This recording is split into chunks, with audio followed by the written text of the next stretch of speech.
Félicitations Mamouké. Nandinge tomoni bobandi kosala ba marche, ba sit-in na ba protestation. Ezali malamu kasi esukila kaka na mokolo moko te. Il faut que ce mouvement continue. Ça ne doit pas discontinuer. Bosala neti boza ko mekate. Faites déjà cela au propre. Ko mekate, que no to mekanano. Le mouvement ne doit pas discontinuer. Bosala va marche bozo ko sala mikolo nyoso. To la mukina retard monene à peu près 27 ans. To lingito za la sima de cela que nous appelons les leaders, alors que toyebi ki bazaba leader te. La plupart ya baoyo bozoko benga ba leader kuna na mboka. Comme vous le savez, ce sont tous des corrompus et des complices. Et ne soyez pas derrière un tel. Ndenge tozoko yoka. Notre sima ya président Eli Martin Fayulu. Mais bino nyonso boyebi ki il fait partie de ce oui gangster au Bakena. Na poto à l'époque Bakena ko changer signature. Marcher dans la rue, protester, mais sima ya ba leader corrompu te. Jean-Pierre Bemba. Atika bino wapi. Vous connaissez qui est qui, mais bolingi bo agir sima na bango. Kagame allait vous massacrer comme il a l'habitude de vous massacrer. S'il faut faire la guerre au Rwanda, on n'a pas besoin de la permission ya Chilombo ni ya ministre rwandais naye ya défense. Armez-vous seulement.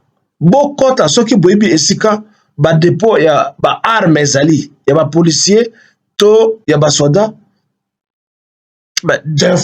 défoncer les portes de ces arsenaux là-bas et emparez-vous des armes pour d'abord s'attaquer aux complices qui sont à côté de vous avant de traverser frontière.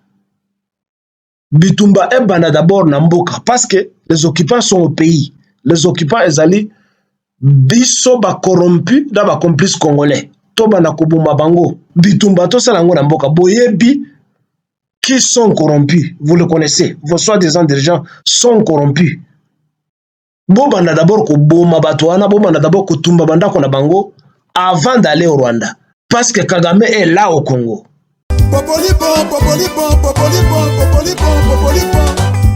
Bokota na bapalin, ba diaspora bokota na bapalin, ba combattant bokota na palin, ba congolais, boza monde entier, na 5 continents, mokili mobimba bo s'abonner na Congo Dialogue, info ya sûr.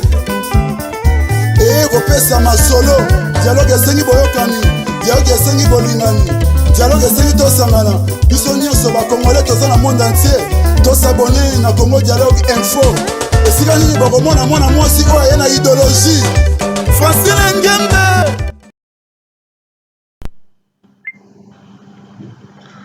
Bana mboka bana Congo mbote.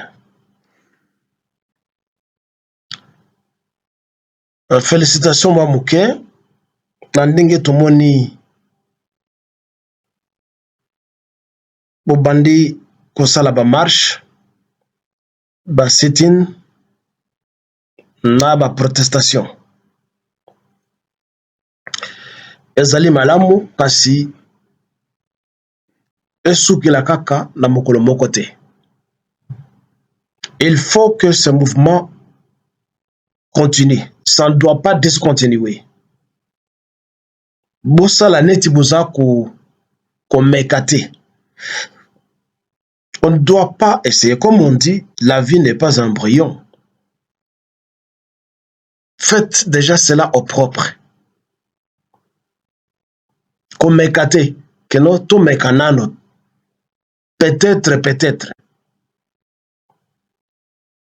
Le mouvement ne doit pas discontinuer.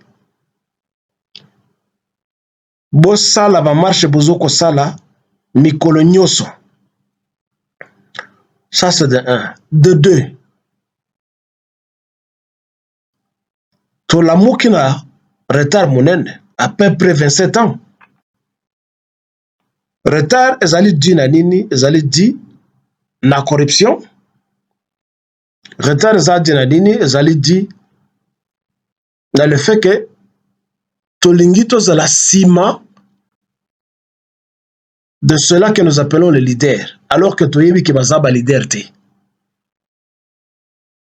Batia bambongo na kati ya mabenga na bango, tout en vous trompant qui sont des leaders. Sûrement, chaque mouvement, il faut un leader nango. Mais quel leader? La plupart, il y a baoyo bozoko benga ba leader. Kuna na mboka.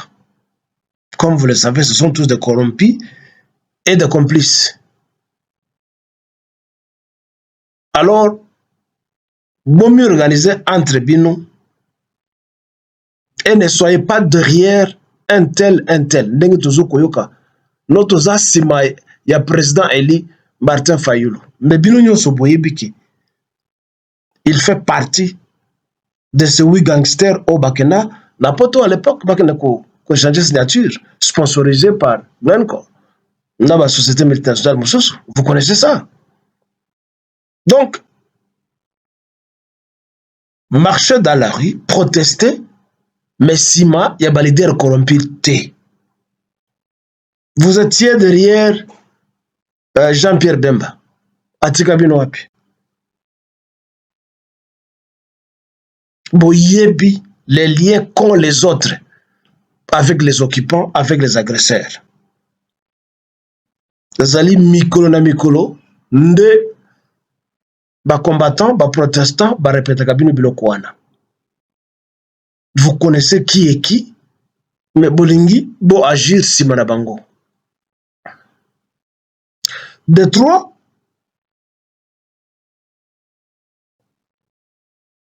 certains qui sont à l'est, de l'ingaki bakat sa frontière, bakende,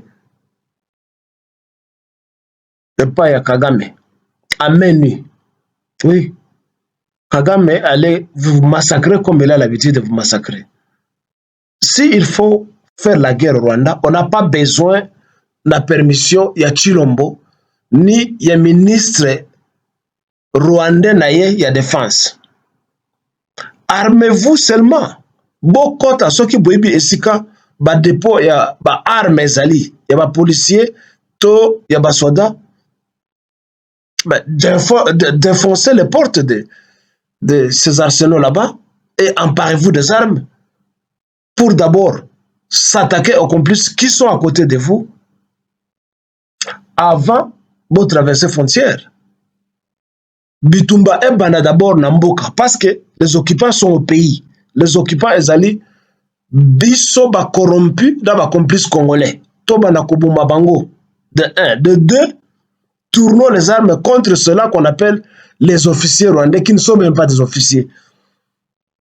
Bango soki ba traverser frontière, ba epana biso ba komi ba capitaine, ba colonel, ba généraux, alors que ce sont des petits sergents et des petits adjudants du Rwanda qui sont physiquement handicapés. Ce qu'on t'a dit, bango. Ezali lelo mpo ba komi kolia bien, ne ba zunzo to monene. Mais toyebi bango sur la carte Rwanda. Bali ya kate ezali mboka ya crise. Ce sont des gens qui sont physiquement handicapés. Alors, attaquez-vous à ce soi-disant officier rwandais bazo 500, ceux qui bazo 600. Tournez les armes ou pointez les armes na batouana. Tuez ce soi-disant officiers qui ne sont pas des officiers. Ce sont des soldats de troupes. Pour le remercier parce qu'ils viennent nous truander, Kagame na Kanambe, Bamatisi bango bapete. Alors qu'ils ne valent absolument rien. Donc, je le répète, Bitumbato Salango Namboka, Boyebi, qui sont corrompus. Vous le connaissez. Vos soi-disant dirigeants sont corrompus. Bobanda d'abord ko boma batwana, bobanda d'abord ko tumba banda ko na bango avant d'aller au Rwanda. Parce que Kagame est là au Congo. il est incarné dans les corps de vos soi-disant dirigeants, leaders de partis politiques et de ceci et de cela. Ceci est Mandémois, VIP, Djamadar VIP Kilkilele, pour les Congos de Lumumba, de Kassavobo, de Kimpavita, de Kimbangu, de tous les Congolais qui se battent et de tous les martyrs congolais pour que la nation congolaise soit. Bon week-end.